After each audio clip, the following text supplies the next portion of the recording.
और एक बहुत अच्छी टेक्नोलॉजी लाई। ग्लास, मेटल और प्लास्टिक को रिसाइकलिंग हुआ और जो ऑर्गेनिक वेस्ट थे वो बायोडाइजेस्टर में डाल के उसे मीथेन बनाकर बायो सीएनजी बन गया, तो गैस बन गया। तो कचरे के लिए इतनी जगह ही लगती नहीं थी। फिर मेरे मन में आया, मैं हमारे कमिश्नर को कहा कि हमारा शहर एजुकेशनल हब बनना चाहिए। तो मैं पूना में, मेरे बड़े अच्छे संबंध है, सिम्बोसिस करके यूनिवर्सिटी है, उनके मुजुमदार करके चेयरमैन थे, उनको मैंने कहा मुजुमदार साहब आपको मेरे लिए एक बात करनी होगी। बोले क्या करना है? मैंने नागपुर में आपका कैंपस खोलिए। तो उन्होंने कहा कि एक कंडीशन पे खोलूंगा, अगर आप मुझे जगह दोगे तो मैंने आने के बाद सोचा कि जगह कहाँ मिलेगी शहर में, तो ये डंप यार्ड खाली हुआ था। तो मैंने हमारे कमिश्नर को कहा कि एक टेक्निकल क्वालिफिकेशन लेकर एक टेंडर निकालो और ₹1 के लीज पर 110 एकड़ जगह हमने 30 साल के लिए सिम्बोसिस को दी। और फिर सिम्बोसिस में मुजुमदार साहब और उनके लड़की को कहा कि डिज़ाइन मेरे बिना नहीं मंजूर करना, आर्किटेक्ट मैं सिलेक्ट करूंगा। और मेरे मित्र है मुंबई में, मैं काफ़ी दिनों तक था ऑफिस कॉन्ट्रैक्टर करके, is prove to be the one of the best architect in the country. तो मैंने उनको फ़ोन किया और वैसे भी उनको पहले मैंने हमारे म्यूनिसिपल कॉरपोरेशन में काम करने के लिए बुलाया। तो कभी कभी वो मुझे कहते कि नितिन जी तुमने मुझे कहाँ फंसा। हमने एक रेलवे लाइन शहर से जाती थी डिफेंस में, तो वो लाइन हमने 2.5 करोड़ रुपए में खरीद ली और हफीज़ को कहा कि इस पर एक अच्छा 35 हेक्टेयर ज़मीन थी और उसमें हमने एक बहुत अच्छा डिज़ाइन किया मार्केट का और उसका नाम रखा लंदन स्ट्रीट, बाद में ऑरेंज स्ट्रीट किया। 24 पैकेजेस हुए और अभी तक 7 पैकेजेस हमने बेचे हैं और कारपोरेशन को 2,500 करोड़ रुपए का फ़ायदा हुआ, 2.5 करोड़ के इन्वेस्टमेंट। और वो डिज़ाइन किया हाफिज़ कॉन्ट्रैक्टर ने। और वो कारपोरेशन में काम करते करते इतना तंग हो गया कि बहुत बार मेरे पास आया कि बोले मुझे ज़रा आप यहाँ से छुट्टी दो। बोला नहीं। मैंने बोला आप दुनिया में काम करते हो, अमेरिका में काम करते हो, इंग्लैंड में काम करते हो, दुबई में करते हो, जरा कारपोरेशन में भी काम का अनुभव लो। अगर यहाँ तुम फिट हो गए तो दुनिया के कहीं भी काम के लिए आप फिट हो जाएंगे।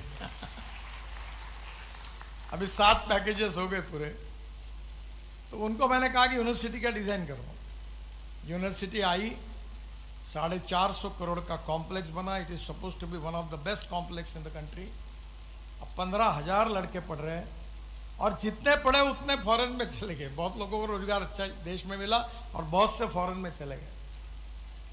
फिर मैंने, हमारे मुख्यमंत्री थे देवेंद्र जी, उनको कहा कि अब अपने यहाँ नरसिंह मुंजी आनी चाहिए। तो फिर वो अमरीश भाई जो हमारे नरसिंह मुंजी के प्रमुख है, वो बोले मुझे जगह दो। फिर कचरे वाली जगह निकाली, फिर 50 एकड़ उनको दी और परसों उनका भी भूमि पूजन हो गया। और वो केजी टू पीजी करीब 850 करोड़ की इन्वेस्टमेंट कर रहे हैं और नागपुर में दोनों इंस्टीट्यूशन आ गई और इसलिए हमारे यहाँ एजुकेशन की फैसिलिटी बहुत अच्छी हो गई। तो मैंने कहा ये वेस्ट टू वेल्थ नहीं है, ये वेस्ट टू नॉलेज है, क्योंकि कचरे के डंप यार्ड के ऊपर उसका उपयोग हुआ। तो मुझे लगता है कि आपके यहाँ भी कचरे के तो हो गई।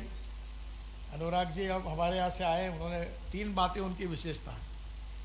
एक जो गति शक्ति करके जो योजना बनी, जिसके कारण कोऑर्डिनेशन हो, सरकार में साइरोल में काम करती है, एक दूसरे से कोई बात नहीं करता, क्योंकि हमारे रूल्स ऑफ बिजनेस में लिखा है कि एक अधिकारी ने दूसरे से बात नहीं करना, चर्चा नहीं करना और सुनना नहीं, तो कोई बात नहीं करता। तो पहला आया कि रेलवे अलग ब्रिज बना रहा है, हम अलग बना रहे हैं, और रोड व तीसरा कोई और चौथा कर रहा है।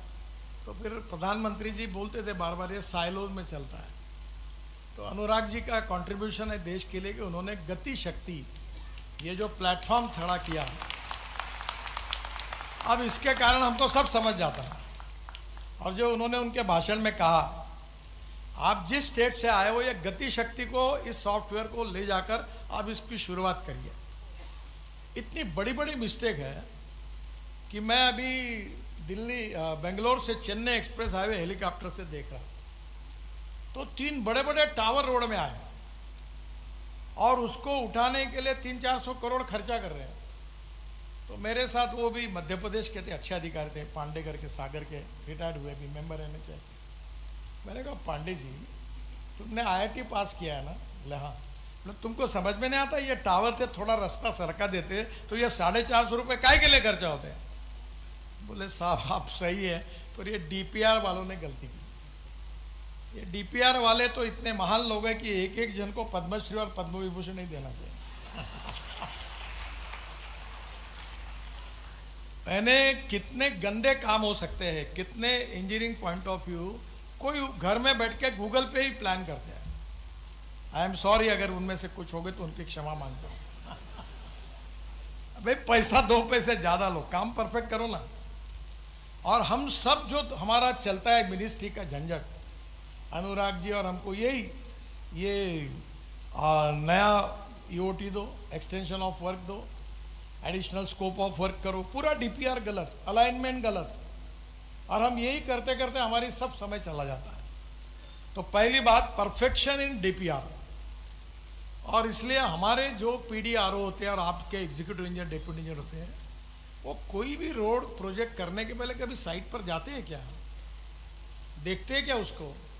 कहाँ मंदिर आ रही, कहाँ मस्जिद आ रही, पूरा रोड बना दे और मस्जिद और मंदिर के सामने काम बंद कर देते और फिर हमारे पास आते, साहब इसको कैसे निकालना? अरे भाई पहले ध्यान में आता तो रोड बाजू से ले जाते थे। इसका कारण वो गूगल पे बैठ कर तय होता है। तो पहली बात यह है कि ओनरशिप चाहिए। तो मैं आपसे अनुरोध करूंगा कि ये जो हमारा डीपीआर जो है, डिटेल प्रोजेक्ट रिपोर्ट, मैं आदरणीय मुख्यमंत्री और हमारे पीडब्ल्यू मिनिस्टर को कहूँगा कि आपके पास आईआईटी भी होंगी, इंजीनियरिंग कॉलेज भी होंगे, इनके सिविल इंजीनियरिंग डिपार्टमेंट 5-10 लाख रुपए बच्चे को भी अनुभव मिलेगा। उनको बोलो कि ये डीपीआर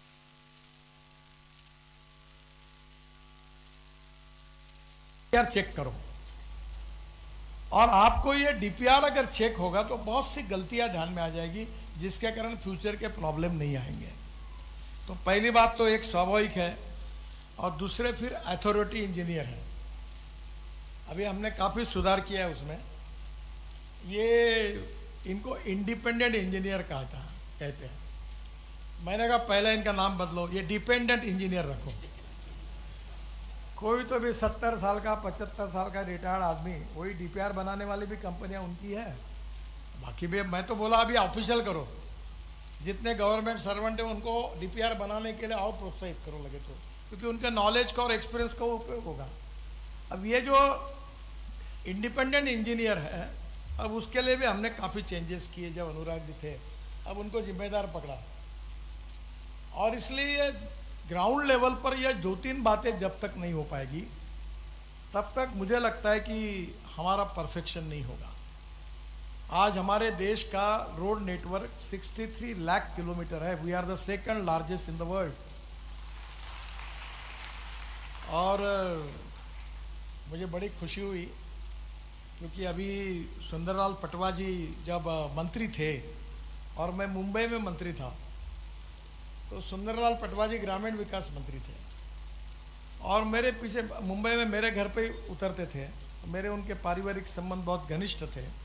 तो एक दिन मुझे कहा, नितिन अटल जी को मिलने के लिए तुमको दिल्ली आना है। तो मैं, पटवा जी क्यों, मुझे क्यों मिलना है? बोला मैं बोल रहा हूँ आना इस तारीख को।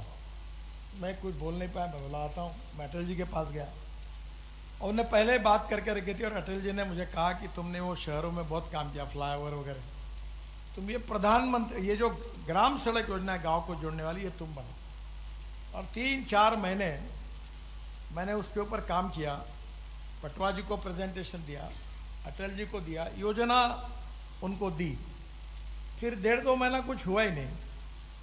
फिर पटवा जी ने अटल जी क्या मीटिंग तय की और अटल जी मुझे तो प्रेम भी बहुत करते थे और मुझे बोले, क्यों, आपको काम बताया, अभी तक क्यों नहीं कुछ हुआ? तो मैंने हंसते हुए कहा, मैं थोड़ी देश का प्रधानमंत्री हूँ, आप है, आप बताओ क्यों नहीं हुआ।